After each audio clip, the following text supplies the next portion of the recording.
अस्सलाम वालेकुम। तो इस लैब में हम जो है वो कॉन्टीन्यूस टाइम फोरियर ट्रांसफॉर्म को देखेंगे।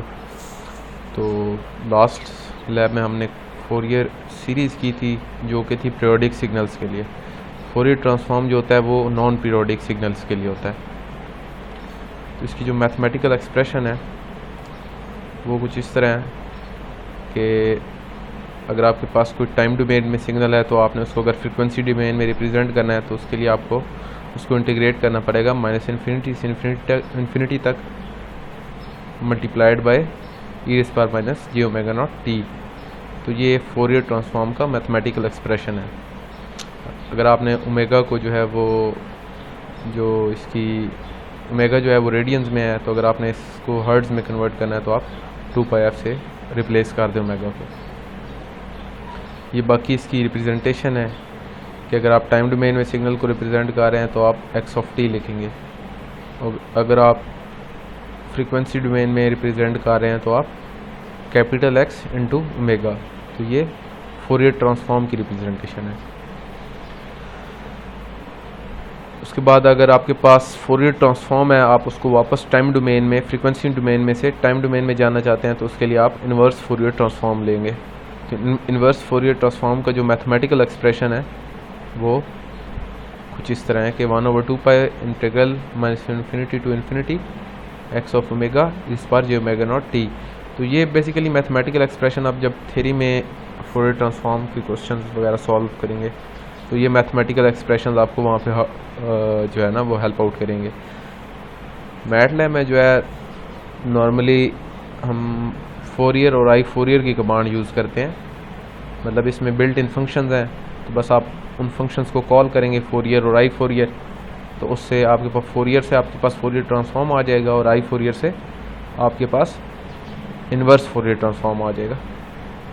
तो मैं आपको जो है वो प्रॉपर फार्मूले से भी मैटलैब में आपको निकाल के दूंगा फोरियर ट्रांसफॉर्म और आई फोरियर की कमांड से, लेकिन हम जो नॉर्मली यूज़ करेंगे वो फोरियर और आई फोरियर यूज़ करेंगे क्योंकि ये आसानी भी होती है, मतलब क्या जो है वो उसमें फार्मूला लिखने में गलती भी हो जाती है। बस ये आप कमांड जो है वो लिखें, इस फंक्शन को आप पैरामीटर्स पास करें फंक्शन, और जो है आपके पास रिज़ल्ट आ जाएगा। बस आपने इसको पैरामीटर पास करना है।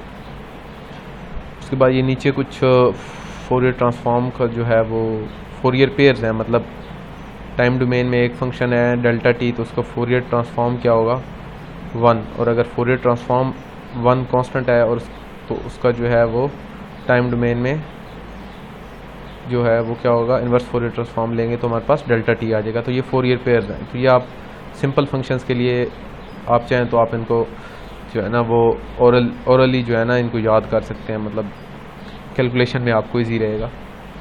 जब आप थ्योरी में कैलकुलेट कर रहे होंगे तो आप डायरेक्टली जो है वो डेल्टा टी की जगह 1 पुट कर देंगे, ज़रूरत नहीं है आपको फार्मूला लिखने की या दोबारा कैलकुलेशन वगैरह इंटीग्रेशन -∞ टू इन्फिनिटी। तो ये कुछ सिंपल फंक्शंस के जो है वो टाइम डोमेन और फ्रीक्वेंसी डोमेन रिप्रेजेंटेशन है।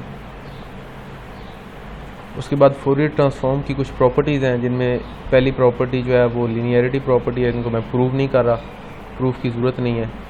तो अगर लेट्स सपोज आपके पास एक सिग्नल है x1 और दूसरा सिग्नल है x2। आप x1 को एक कांस्टेंट a1 से मल्टीप्लाई करते हैं और x2 को एक कांस्टेंट a2 से मल्टीप्लाई करते हैं, फिर इन दोनों को ऐड कर देते हैं और आपके पास एक सिग्नल आ जाता है लेट्स सपोज x। अब जब x का जो फोरियर ट्रांसफॉर्म होगा वो किसके बराबर होगा, अब जो x सिग्नल आया वो इस लेफ्ट हैंड साइड से आपके पास आया, ठीक है। तो अगर आप फोरियर ट्रांसफॉर्म लेंगे उस x का तो वो किसके इक्वल होगा, वो इस तरह होगा कि अगर आप लेट्स सपोज सेपरेटली x1 का फोरियर ट्रांसफॉर्म लेके उसको एक कांस्टेंट a1 से मल्टीप्लाई कर दें, फिर एक जो x2 था उसका फोरियर ट्रांसफॉर्म लेके उसको उसी कांस्टेंट a2 से मल्टीप्लाई करके इन दोनों को ऐड कर दें, तो वो जो x था उसका फोरियर ट्रांसफॉर्म इसके इक्वल होगा। तो ये लीनियरिटी प्रॉपर्टी थी। इसी तरह टाइम शिफ्टिंग प्रॉपर्टी है कि अगर आप टाइम डोमेन में t0 का शिफ्ट देंगे सिग्नल को तो फ्रीक्वेंसी डोमेन में वो इतने वेट से मल्टीप्लाई हो जाएगा e⁻j⍵t0 से। इस तरह फ्रीक्वेंसी शिफ्टिंग है कि आप अगर फ्रीक्वेंसी में शिफ्ट देंगे ओमेगा नॉट का तो टाइम डोमेन में ई रेज़ पावर जे ओमेगा नॉट टी से जो है वो रिप्लेस हो जाएगा, मल्टीप्लाई हो जाएगा सिग्नल। उसके बाद स्केलिंग, टाइम स्केलिंग है। ये सिंपली इसका मतलब है कि अगर आप फ्रीक्वेंसी डोमेन में सिग्नल को एक्सपेंड करेंगे तो टाइम डोमेन में सिग्नल जो है वो स्ट्रेच हो जाएगा, कंप्रेस हो जाएगा, और अगर आप टाइम डोमेन में स्ट्रेच करेंगे तो फ्रीक्वेंसी डोमेन में वो कंप्रेस हो जाएगा, मतलब ये वाइस वर्सा है। उसके बाद टाइम रिवर्सल है, मतलब अगर आप फ्रीक्वेंसी डोमेन में जो है वो टाइम डोमेन में जो है वो फ्लिप करेंगे तो फ्रीक्वेंसी डोमेन में भी सिग्नल फ्लिप हो जाएगा। फिर डिफरेंशिएशन है, अगर आप टाइम डोमेन में डिफरेंशिएशन अप्लाई करेंगे तो फ्रीक्वेंसी डोमेन में जे ओमेगा से जो है वो इतने वेट से जो है वो सिग्नल मल्टीप्लाई हो जाएगा। फिर इंटीग्रेशन है, अगर आप जो है वो टाइम डोमेन में इंटीग्रेट करेंगे तो फ्रीक्वेंसी डोमेन में ये इतने वेट से मल्टीप्लाई हो जाएगा सिग्नल, और ये जो है ये जो है इतनी वैल्यू जो है वो सिग्नल में ऐड हो जाएगी। तो कुछ इस तरह की रिप्रेजेंटेशन जो है वो अगर आप टाइम डोमेन में इंटीग्रेट करेंगे। डुअलिटी प्रॉपर्टी क्या कहती है कि अगर आपके पास कोई सिग्नल है जिसका फोरियर ट्रांसफॉर्म है एक्स ऑफ टी, आपके पास सिग्नल है जिसका फोरियर ट्रांसफॉर्म आपके पास आएगा कैपिटल एक्स इंटू ओमेगा, ठीक है। तो अगर आप अब वो जो कैपिटल एक्स इंटू ओमेगा है वो एक फोरियर ट्रांसफॉर्म है स्मॉलर एक्स इंटू जो है स्मॉल एक्स इंटू टी, मतलब टाइम डोमेन में जो सिग्नल है उसका आपने फोरियर ट्रांसफॉर्म लिया, आपके पास कैपिटल एक्स इंटू ओमेगा, आपके पास एक सिग्नल आ गया। अब वो फ्रीक्वेंसी डोमेन में जो सिग्नल है अगर आप उसकी जो फंक्शनल शेप है वही रखें और आप जो है वो जो उसका फ्रीक्वेंसी कंपोनेंट है ओमेगा उसको टी से रिप्लेस कर दें, मतलब आप उसी फंक्शन को टाइम डोमेन में रिप्रेजेंटेशन फंक्शनल उसकी जो शेप है वही रहेगी, बस आप उसको टाइम डोमेन में ले आएँ। फिर अगर आप उसका फोरियर ट्रांसफॉर्म उस कैपिटल एक्स इंटू टी का लेंगे, कैपिटल एक्स इंटू टी, इसमें जो है हमने सिर्फ उस फोरियर ट्रांसफॉर्म को जो एक्स ऑफ टी का फोरियर ट्रांसफॉर्म था उसमें हमने फंक्शनल शेप वही है, सिर्फ हमने जो इंडिपेंडेंट वेरिएबल है वो टाइम ले लिया। तो उसका जब आप फोरियर ट्रांसफॉर्म लेंगे तो हमारे पास जो एक्स ऑफ टी था वो मतलब जो स्मॉलर एक्स ऑफ टी था जिसका फोरियर ट्रांसफॉर्म था x capital x into T, वो ही हमारे पास वापस आ जाएगा और ये इतने वेट से जो है वो मल्टीप्लाई हो जाएगा। तो ये डुअलिटी प्रॉपर्टी है। उसके बाद ये कुछ टास्क हैं, जैसे लेट्स सपोज पहला टास्क है कि आपने फोरियर ट्रांसफॉर्म लेना है, इसका x of t is equal to e raise power minus t square. तो ये मैटलैब,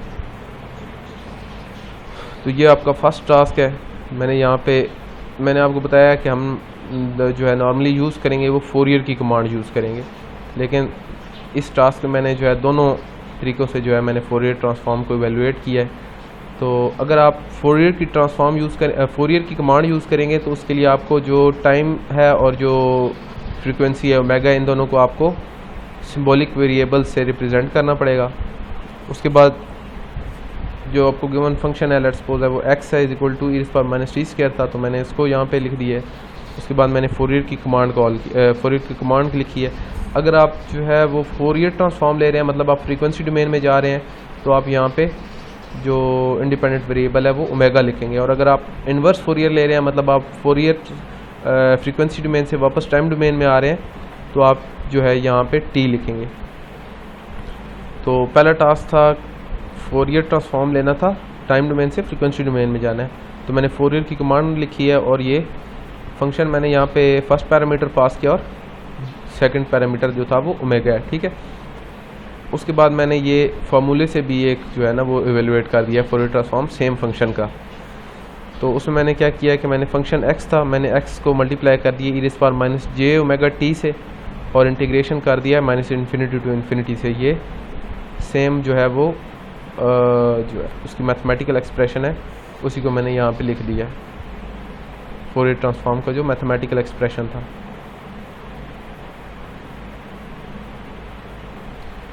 ये देखें x of t e raise power minus j omega t integration from minus infinity to infinity, ये यहाँ पे, ठीक है। तो ये मैंने दोनों तरीके से एवेलुएट किया है फोरियर ट्रांसफॉर्म इस फंक्शन का।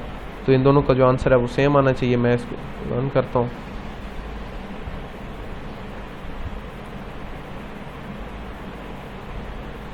तो ये देखें, ये जो है फोरियर का आंसर भी सेम आ रहा है जो मैथमेटिकल एक्सप्रेशन से आ रहा है। तो ये आप दोनों तरीके से कर सकते हैं, जिस तरह आपको फिजिबल लगे या इजी लगे।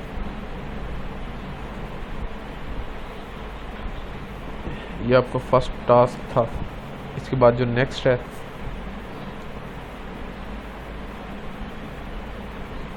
उसमें फोरियर ट्रांसफॉर्म लेना है, इनवर्स फोरियर ट्रांसफॉर्म लेना है 1/1 प्लस जे ओमेगा का।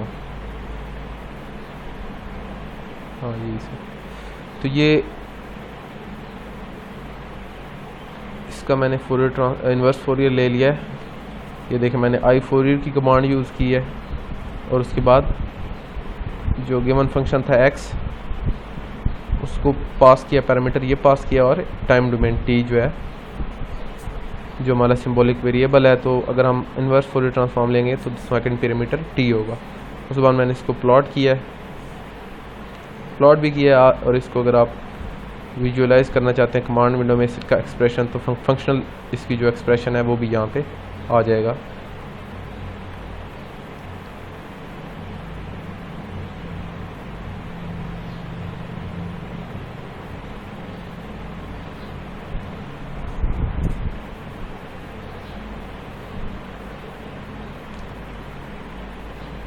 तो ये इसका प्लॉट है और ये इसकी जो है वो फंक्शनल रिप्रेजेंटेशन है, e पावर माइनस टी। ये जो बेसिकली है ये u ऑफ टी है, एक्सपोनेंशियल ऑफ माइनस टी, ये u ऑफ टी है, u ऑफ टी, हाँ u ऑफ टी है, u ऑफ टी है। ये डेल्टा टी, आई थिंक ये डेल्टा टी है।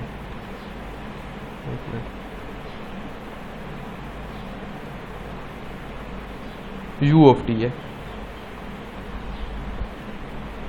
क्योंकि जो नेक्स्ट टास्क है उसमें क्या करना है कि जो ये हमें e power minus T u of T given है, इसका हमने फोरियर ट्रांसफॉर्म लेना है।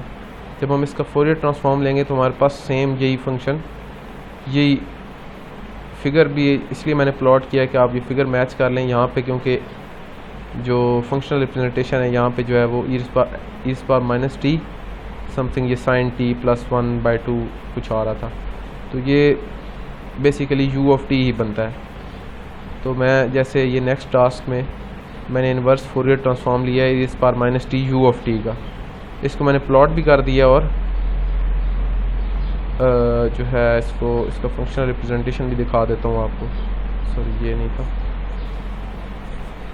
ये थी। इसको मैं रन करता हूँ, इसका भी आप प्लॉट देख लीजिएगा।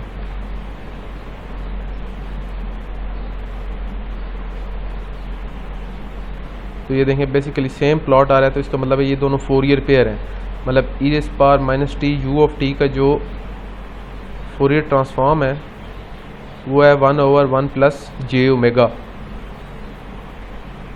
और 1/1 प्लस जे ओमेगा का जब मैं इनवर्स फोरियर ट्रांसफॉर्म लूँगा तो मेरे पास e power minus T u of T या हैवी साइड ऑफ टी वो आ जाएगा। तो ये इसका टाइम डोमेन में एक्सप्रेशन है e power minus T u of T, और फ्रीक्वेंसी डोमेन में 1/1 प्लस जे ओमेगा। तो ये फोरियर पेयर था। इसके बाद ये फंक्शन, ये टास्क आपने खुद करना है। इसमें आपने सिंपल फोरियर ट्रांसफॉर्म लेना है। नेक्स्ट टास्क है, इसमें है कि अगर आपके पास signal x of t e power minus 3t,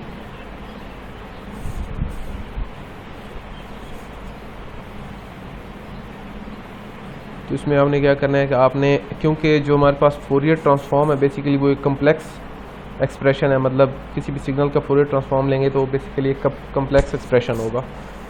तो उसमें रियल पार्ट भी होगा, उसमें इमेजिनरी पार्ट भी होगा, तो उसका एक एंगल होगा, उसका एक मैग्नीट्यूड भी होगा। ठीक है, तो इसमें हमने वो सारी चीज़ें जो है वो एवेलुएट करनी है। तो हमारे पास जो है सिग्नल है x of t e power minus 3t, omega की जो रेंज है वो है -20 से 20 तक। तो सबसे पहले हम इसका मैग्नीट्यूड और एंगल फाइंड करेंगे। इनकी कमांड मैंने लास्ट लैब में आपको बताई थी कि मैग्नीट्यूड के लिए ABS की कमांड होती है एब्सोल्यूट की, और जो एंगल होता है उसके लिए हम एंगल की कमांड यूज़ करते हैं। तो सबसे पहले मैंने यहाँ पे जो है वो फंक्शन डिक्लेयर किया है t⁻³ u ऑफ t, ठीक है। उसको मैंने फोरियर ट्रांसफॉर्म ले लिया है।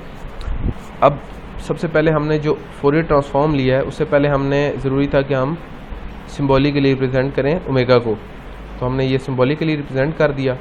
अब जो ओमेगा की नेक्स्ट जो वो है रेंज है वो है -20 से 20 तक।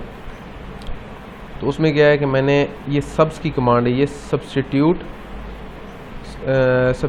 सिंबल है। सब्स्टिट्यूट सिंबल है, इसका मतलब ये कमांड क्या करती है कि जैसे ओमेगा की पहले कुछ वैल्यू थी जो हमने सिंबॉलिक रखी हुई थी, इस सिंबॉलिक वेरिएबल को रिप्लेस कर देगी इस रेंज से। तो बस ये उसी फंक्शन x में फोरियर में पहले जो था वो ओमेगा ये था सिंबॉलिक वेरिएबल, अब उसमें ये रिप्लेस हो जाएगा इससे, इस फंक्शन में x में फोरियर ट्रांसफॉर्म में। तो ये सिंपली जो है ना ये सब्स्टिट्यूशन है इस ओमेगा की इस ओमेगा से। उसके बाद मैंने क्या किया है कि अब इस x को मैंने प्लॉट कर दिया है, इसका मैग्नीट्यूड प्लॉट किया। ABS की कमांड से इसका एब्सोल्यूट आ जाएगा और उसको मैंने प्लॉट कर दिया। इसी तरह फिर मैंने उसी फंक्शन का मैंने एंगल ले लिया है विद रिस्पेक्ट टू ओमेगा। और नेक्स्ट में अगर आपने रियल पार्ट लेना है, जिस तरह एंगल की कमांड के लिए एंगल है, इसी तरह रियल पार्ट के लिए रियल की कमांड है और इमेजनरी पार्ट के लिए इमेज की कमांड है। तो इनसे इनका रियल पार्ट भी आ जाएगा और इमेजनरी पार्ट भी आ जाएगा। इसको मैं रन करके आपको दिखा देता हूँ।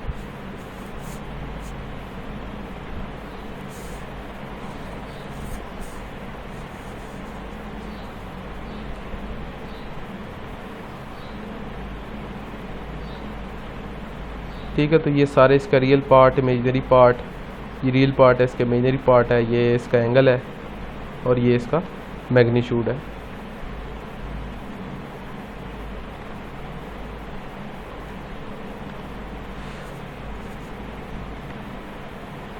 उसके बाद जो नेक्स्ट टास्क है उसमें क्या है कि आपको 2 सिग्नल दिए हुए हैं, ये आपने होम टास्क करना है कि आपने कन्वोल्यूशन करनी है इन 2 सिग्नल्स की। अब इस टास्क को आपने किस तरह करना है कि लेट्स सपोज अगर आप टाइम डोमेन में 2 सिग्नल्स को कन्वॉल्व करते हैं तो फ्रीक्वेंसी डोमेन में वो सिग्नल्स फ्रीक्वेंसी डोमेन में क्या होगा कि उनके जो फोरियर ट्रांसफॉर्म है वो आपस में मल्टीप्लाई हो जाते हैं। तो इसको आपने वेरीफाई करना है इस प्रॉपर्टी को कि अगर आप टाइम डोमेन में इन दोनों को कन्वॉल्व करेंगे h ऑफ t को और x ऑफ t को, इन दोनों को आपने कन्वॉल्व करना है कौन की कमांड यूज़ करके, जो मैंने आपको लास्ट लैब में बता दी है। तो आपने इन दोनों को कन्वॉल्व करना है, ये आपकी एक लेफ्ट हैंड साइड आ जाएगी। फिर आपने क्या करना है, आपने इन दोनों सिग्नल्स का फोरियर ट्रांसफॉर्म लेना है और उन दोनों को मल्टीप्लाई कर देना है। अब जब आप उस कन्वोल्यूशन का रिजल्ट देखेंगे, उसको आप प्लॉट करके देख लें, जब आप उस कन्वोल्यूशन का रिजल्ट देखेंगे और फिर फ्रीक्वेंसी डोमेन में जब आपने फोरियर ट्रांसफॉर्म्स को आपस में मल्टीप्लाई कर दिया होगा, उनका रिजल्ट देखेंगे तो वो सेम होगा। तो ये जो है वो कन्वोल्यूशन की प्रॉपर्टी थी। तो ये आपका होम टास्क है, ये आपने करना है।